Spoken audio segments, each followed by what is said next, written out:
There are hedge fund managers making $1 million an hour. You know, it's crazy, right? It's money everywhere. It's money in everything. I want to help you. Start your business today. Come join my royal family. Subscribe to Casino Is the Name. Hey, yo, what's going on? Right now you're watching Casino Is the Name. And in this video, I wanted to talk to you guys about Airbnb, real estate, buying your next house, all of that, okay? So, I recently spoke to my HOA, and I asked them about short-term rentals. Like, what's the rules on it exactly? How are HOAs getting around allowing people to do Airbnb? Like, what rules are put into the covenant, right? So, yes, if you buy a house, that's your house. But if you buy it inside of an HOA neighborhood, like most of us do, that house has certain rules that apply to the yard maintenance, guests, possibly sound as far as loudness, quiet times, things like that. You do have to pay dues every year, and you could be delinquent in those dues, and it's just all sorts of things that that come along with having an HOA. How many cars you can have outside, or in your yard, or if you can have any cars on your lawn. Most of us can't. So, the type of fence that you have around your house, whether or not you can cut trees down behind your house, all sorts of things go inside of an HOA covenant. And the reason for this is to maintain property values, to keep the property values high, and also if you're going to have to stay really close to somebody, like most of us do in the city, if you're going to have to stay like really close to somebody, then you don't want to stay beside someone who has an eyesore of a yard or is doing things to maybe bring down the value of the neighborhood, which ultimately brings down the value of your house. Such as, say, maybe painting. Maybe everybody in the neighborhood's house is tan and brown, or white or whatever, and somebody decides, you know what, today I want to paint my house Pepto-Bismol pink, and they have this pink house in the neighborhood. To them, they love the pink house, but it could be an eyesore to the neighborhood. So HOA comes in to make sure these types of things don't happen. All right, so that's kind of what a HOA does. So I was talking to my HOA, and I was, just wanted to ask some questions. Thinking about, buying a new house, moving into a new house, and all of that kind of stuff, building something new. I'm in that, mindset, in that process, kind of just looking around, trying to figure some things out, and my HOA said, well, we don't allow short-term rentals, which I knew that already, right? They don't allow Airbnb in my neighborhood. And so it's like, okay, you don't allow Airbnbs, well, short-term rentals, which would be Airbnb, right? So what is considered short-term rental? Like, what is the actual rule about it? And my HOA actually told me something that I thought was very interesting, and I wanted to share with you guys. But also, I just learned some things that I didn't know, right? So I knew they didn't allow short-term rentals. I didn't necessarily know how long, what was something that would be considered short-term rental. Because is less than 30 days considered short-term rental? Less than 2 weeks, is that considered short-term rental? Is it 6 months? There are 6 and 10 month leases. Would those be considered short-term rentals? I didn't think that a 6 month lease was considered short-term. Even or considered a short-term rental. I thought something that was maybe 30 days, 60, even 90 days maybe that could be considered a short-term rental. But 6 months, there are 6 month terms for some apartments, some houses, and things like that. 10 month terms. I was on a 10 month term the last time I rented. Me and my brother was on a 10 month me and my brother, his cousin, we're on a 10-month rental agreement with an apartment complex in Douglasville. And that was our standard, rental agreement. I didn't think that was considered a short-term rental. So I wanted to know what the rules were as far as short-term rentals, as far as my neighborhood HOA, like what were the requirements. And this is what I didn't know. They said anything less than 12 months was considered short-term rental. So the lease agreement needed to be 12 months or longer. That was a shock. No idea. I thought it was, you could at least rent for 6 months, at a time. But no. All right, so that's what they said. Also, so I said, okay, well, what other kind of requirements are based around who you can rent to as far as the HOA is considered? And this was the part that I didn't know. And the only reason I asked is because I figured my HOA probably, or most HOAs, will probably shy away from you renting to Section 8 for the kind of neighborhood that I'm in. Houses selling in the 400s right now. I just figured, they would probably shy away from you actually renting to a Section 8 tenant, and based off of the HOA. So this is what I didn't know, and I didn't know how they would even prevent something like that, because I don't know. It was just me guessing that that's one of the things they probably would try to shy away from. But this was what was interesting.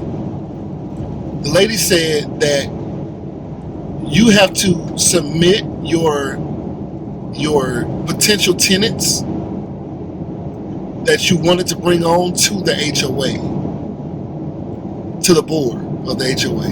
You had to say, hey, these are the people this is their application, this is potentially who's going to move in here. You had to submit that to the HOA board. And I thought that was very interesting. I had no idea that they screen the tenants that you would potentially have. It's very interesting. I guess it makes sense if we're talking about them trying to keep Section 8 tenants out. Like, how would they do that? Like, how would they know if a tenant is Section 8 or not? I don't know. But I thought that was very interesting. Section 8 probably wouldn't be enough, to make it make sense even to move in my neighborhood for somebody. But I just was trying to see what was available, what was possible. Just trying to get more information that was actual based in some kind of fact versus, people go out and just do what they feel like is what's supposed to happen. But I called them, talked to them, so that was that. I can't put an above ground pool in, which I wasn't looking at putting an above ground pool in. I was just trying to find out what all could you do, And they said if you want to put a below ground pool in, you have to still just submit to the HOA. It didn't say that it was not something that was possible. It just said that you had to submit the documents saying what your plans were and all of that to the HOA board, and then they would let you know if they approved or disapproved, right? But above ground pools was completely out of it. You could do an above ground inflatable pool or a temporary pool, so long as it can be put away when you're done pooling, I guess. So that was kind of that. Now, as far as Airbnb goes, I feel like moving forward, like say you want to buy a new place, because I'm always looking for an exit. Going into anything, I'm looking for an exit. I'm looking for how I can get my money back if I needed to. If I lost everything and I had to liquidate, would I be able to liquidate this? You may go out and build a custom structure that you absolutely love, but you are the only person that loves it. I saw a house that was built like a UFO. It's crazy. It's like an oval circle with a ring around it. It's like a porch though, but it's a circle house. It's not a lot of people who would desire to live in that particular house, as compared to the people who would prefer to live in a traditional style house. Of course, some people just trying to find a house, they're going to live wherever they got to live. But the mass majority of people wouldn't be trying to live in a circular house. I was looking at this house like, what is going on here? Like, but people have been there, but it's their home. They've been there for years. And I just don't know how it would resell. It could do well, but I'm looking for safe bets. I'm looking for sure things. The circular house could sell higher than a traditional house in that same neighborhood, but it's a risk, right? So what I'm more so interested in is finding a house just in case I did need to Airbnb rooms.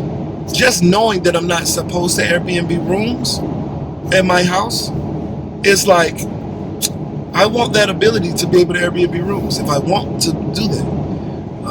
Now, if you have a traditional roommate, like say if you have a cousin or somebody moves in and you rent them a room and you live there, that's different from Airbnb a space. Anyway, that's where my mind is. I want to move into a space that I'm free to land hack, house hack, room hack, whatever you want to call it. I want to have that freedom. Even if I decide I don't want to do it, or I don't ever do it, I want to have that ability. And I think these HOAs, how they're being drawn up, it's to come back, because at first they weren't keeping up with like the Airbnb, the new style of whatever. So they original HOAs were not set up to prevent this kind of thing. But now they're becoming smarter, they're adapting, and apparently my neighborhood is one that's so new that they were adapted to Airbnb prior to. But at the same time, I'm sure that covenants. Well, I'm not sure, but I would assume that some of these HOA covenants can go back and adjust their rules, or the board meets, people complain, things like that. But yeah, so now where my mindset is, because look, think about it like this. You got a 4-bedroom house. Okay, say that 4-bedroom house costs you $2,000 a month. Just throwing a number out there, all right? 4-bedroom house costs you $2,000 a month. You can rent each room for $1,000 to $1,500 a month. Now you got to provide, let's say being that you're providing light, because you don't have to do that. You could just say, hey, I got a house for rent, a room for rent. I'm renting each room, and then the roommates must split the power bill, water bill, whatever, that kind of stuff.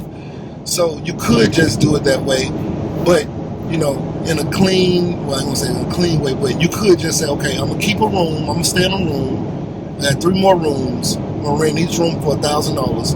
You're gonna cover the light bill, water bill, whatever inside of that $3,000, because your mortgage is $2,000. You're renting each room for $1,000 a piece, so then you're making $3,000, making $1,000 profit, and then you say, okay, light bill, water bill, internet, all of that kind of stuff, all of the things that you want, I'm gonna cover that inside of that $1,000 profit. You could be potentially living rent or / mortgage free, owning more and more of the property. All your utilities, light bill, internet, everything is covered. You could be living like that, or you can say, I'm gonna rent all 4 rooms out, live somewhere else, make $1,000 profit, or $2,000 profit, still cover the lights and the internet and all that kind of stuff, and whatever that's left over out of that $2,000 profit, probably somewhere above $1,000 a month, and you could be living somewhere else and repeating the same process, that kind of thing. But anyway, it's just a lot of opportunity out here. Now, if you rent for $1,500 a month, that's saying that you're renting for only $1,000 a month per room. If you rent for $1,500 a month per room, which people are paying, I'm only saying these things because people are paying to stay in a nice home, granite countertops, a lot of space, living room, family room, big backyard,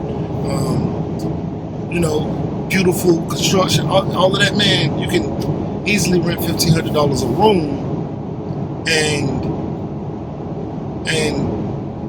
that's which at 4 bedrooms, that's $6,000 a month. You could cover everything inside of $2,500, say $3,000. You can cover everything. You can profit $3,000 a month doing it that way. 2 rooms pay for everything. So just something to think about. Now, you still will have to, people have to get a loan, things like that, whatever, but, just put your house rules in. People are more than willing to pay it, because today's time, things are just more expensive, and people want to be where they want to be. They want to live close to the city. They want to live comfortably. They want to do all of those things. They're making enough money, or even if they're not making enough money, they got to stay somewhere. So they're going to try and figure it out. Anyway, that was just something I was thinking about. Right now, you're watching Casino Is a Name. Like, share, comment, and subscribe, and we out.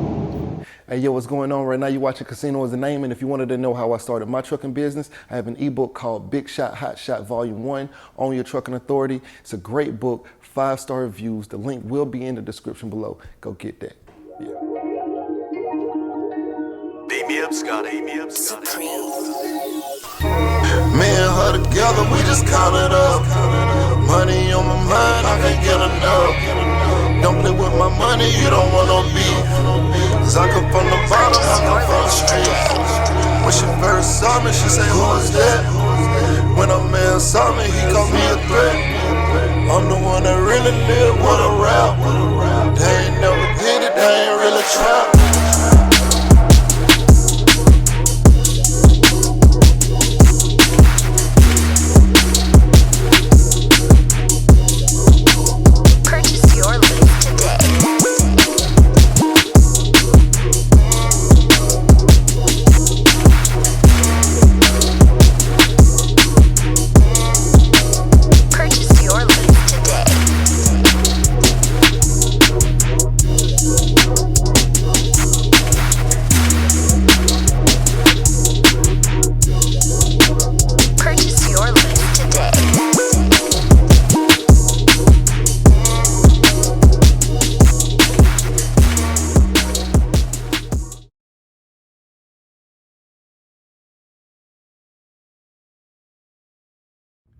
You say you want to be successful. Well, what's stopping you? Can't nothing stop you from being successful except for you. You standing in your own way. I came from the bottom. I ain't know nothing but the grind. You can't tell me nothing about that. I caught the bus at Basin Street Projects in Tallahassee, Florida. You hear me? I used to think $1 million would last me my whole life. I'd have made that and spent that. $1 million ain't enough.